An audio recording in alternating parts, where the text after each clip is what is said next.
Okay, I've been trying to record this, but having problems with Streamland, so it's like, screw it, do it live. This time the address consists of the letter I'm about to send out to David Ellison at Paramount as soon as I can get the other computer to work, because that's going up to the printer. Goes as follows here. David Ellison, President CEO, Paramount Pictures, 5555 Melrose Avenue, Los Angeles, California, 90038. That's easy to write your own. Dear David, I am writing to you regarding the current state of the Star Trek franchise and what needs to be done to fix the current problems and return it to the status of Paramount's crown jewel. To let you know where I'm coming from, I am literally a lifelong fan of nearly 60 years, have been assisting B. Joe Trimble in a final update of the Star Trek Concordance over the past decade or so, and I've been maintaining a pop culture themed YouTube channel for over 20 years. As such, I am well versed on both the in-universe lore of the franchise as well as the production history and the changing moods of the fans through the years. I also have some experience in broadcasting and production, so I have some considerations to the cost and demands of production. It is with that background in mind that I make the following recommendations. The current contract with Secret Hideout cannot be renewed. Their mismanagement of the Star Trek franchise borders on criminal negligence and has driven away the most loyal fan base in Hollywood history, and is, I think, a leading reason why Paramount was put in the weakened position for you to acquire it in the first place. Alex Kurtzman, in particular, has become the single most hated figure in the entire history of Star Trek. Letting his contract expire will elevate you to folk hero status, while at the same token, renewing his contract, even a short, limited extension, would only result in more of the fan base abandoning the property forever.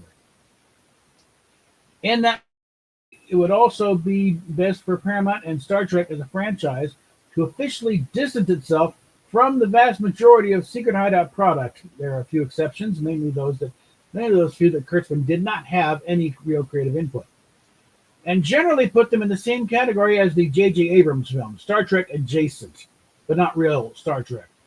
The few exceptions would be Lower Decks, the third season of Picard, and if possible, most of Prodigy, up until the point where Kurtzman made them reference the synth uprising on Picard. I believe that moment was Prodigy's equivalent of the 8th season of Game of Thrones. The show jumped the shark and the fans started leaving. With regard to the shows allegedly being pitched, however, the following thoughts. Star Trek Year One. Absolutely not. Akiva Goldsman has demonstrated he has even less understanding of the underpinnings of Star Trek than Alex Kurtzman and needs to be shown the other side of that gate as soon as possible. The point needs to be made loud and clear. You cannot rewrite canon. You either adhere to it, idiosyncrasies and anachronisms and all, or your production is non-canon. Star Trek United. This has great potential, not the least of which because it would be headed by two individuals who know how the sausage is made, Mike Sussman and Scott Bakula. And with their prior experience with Enterprise, this is probably the one prequel idea that has some chance of not messing up things in the timeline further. Tawny Newsome sitcom. Certainly worth the pilot. Tawny's also a longtime fan, has production experience, and good relationship with the fans. Everything needed to produce a winner. Test screenings at conventions should prove very enlightening. And since I know Mike McMahon is waiting in the wings, Star Trek Lower Decks. This, the one, deserves renewal in some form.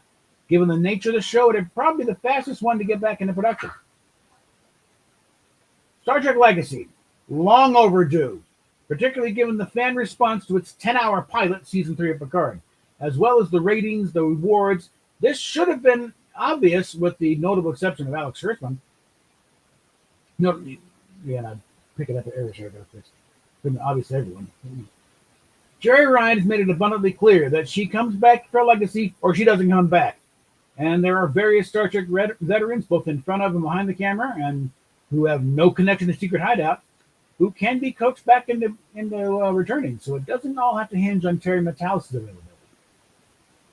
With regard to the motion picture part of the franchise, things get a bit murky. Star Trek is a creature of television, and it's there that it's always had its greatest successes. While I understand the reasons why the motion pictures began, and it can certainly be argued that it was necessary at the time, in the long run, theatrical films may have been a tactical error, and the actual viability of that end of the franchise may finally be at an end. The necessities of feature films work against the dramatic needs of an ongoing series, not just Star Trek, but any series.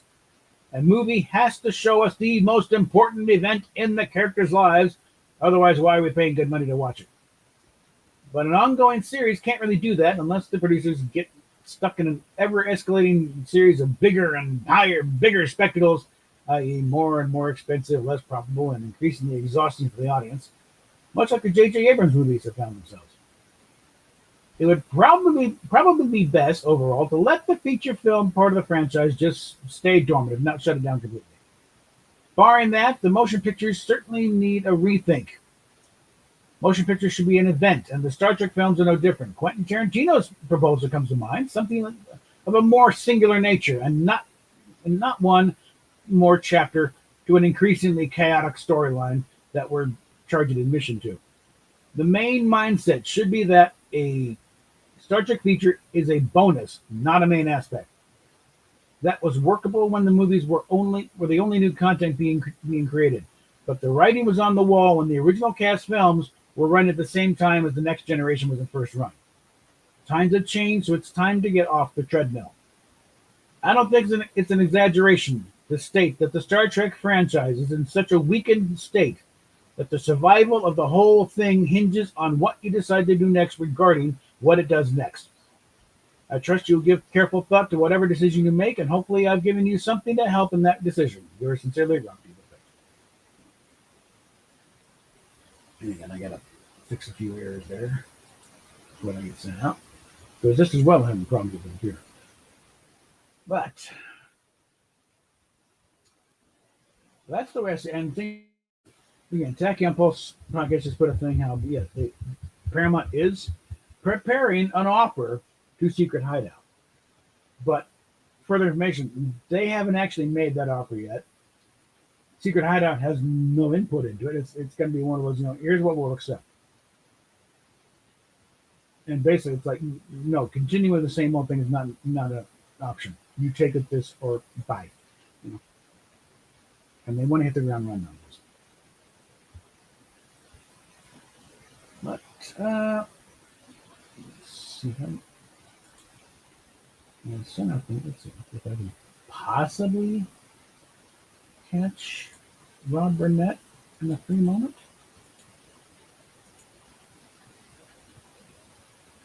Doubtful. You never know. Man, it's a damn busy. It's ridiculous.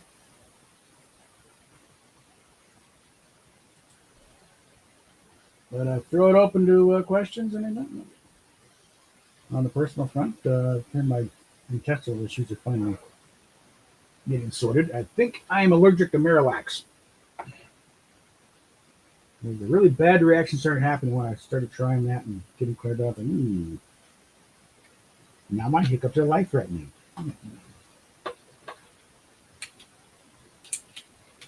Finally, things are happening properly in the bathroom.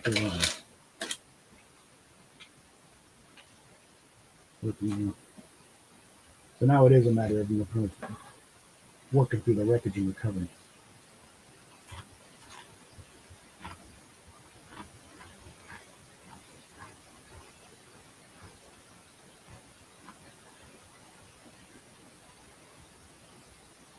I'm hoping somebody when I'm thinking of those invites will show up. We can have a discussion about this.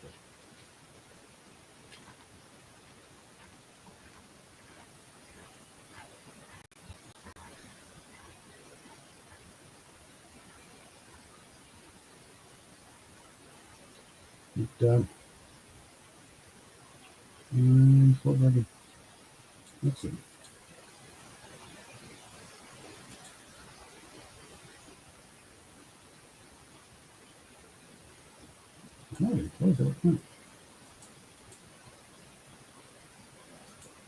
Okay, come on.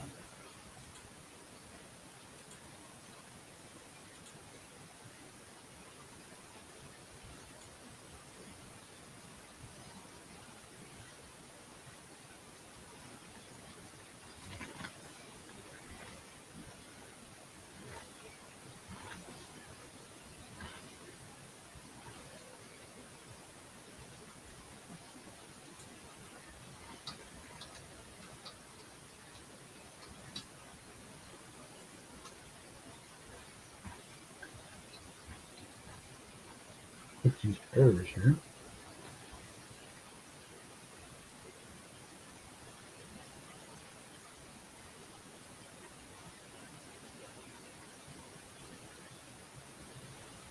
I was also supposed to put.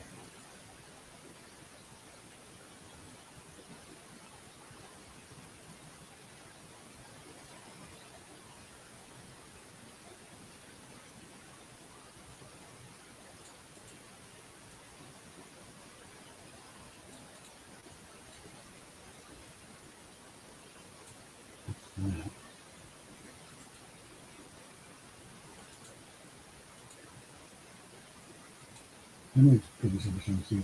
Show you how to do.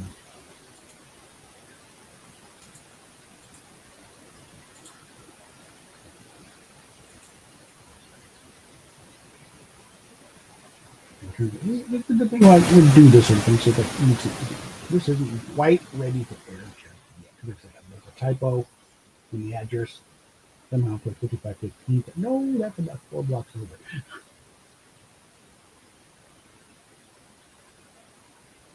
And I think the post office in LA may have caught that, but then again, they also send out. You sent them a letter one time, just a fan letter. And stuck one right to Dominic Keating, and it was addressed correctly, and it came back addressee unknown. I was like, what the fuck? Are you high? I've been writing to these guys for decades. You're gonna tell me I don't know their name?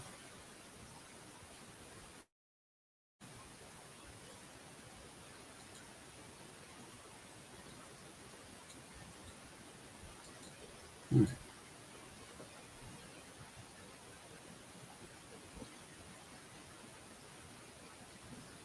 Mm-hmm.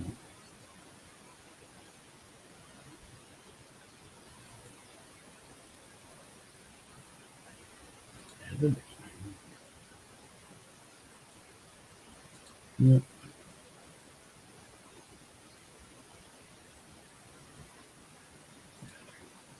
Okay, let's get this thing read here.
Yeah, I think that will do it.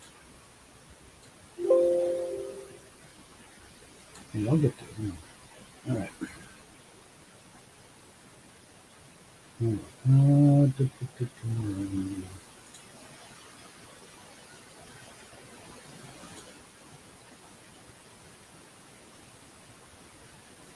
Come on.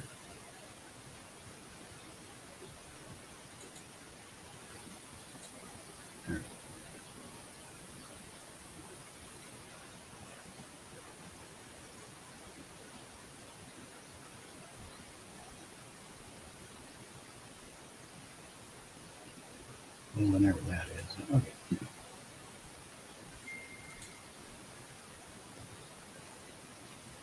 All righty. Well, not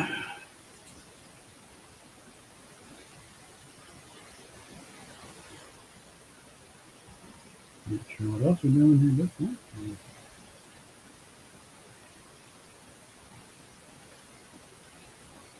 All right. Well, as soon as I get that fixed and printed up, get that sent on its way. And you never know if it gets hit them at the right time and the right. Got a point here? No deal. So I guess with that, we will just go ahead and wrap it there, and we will talk at you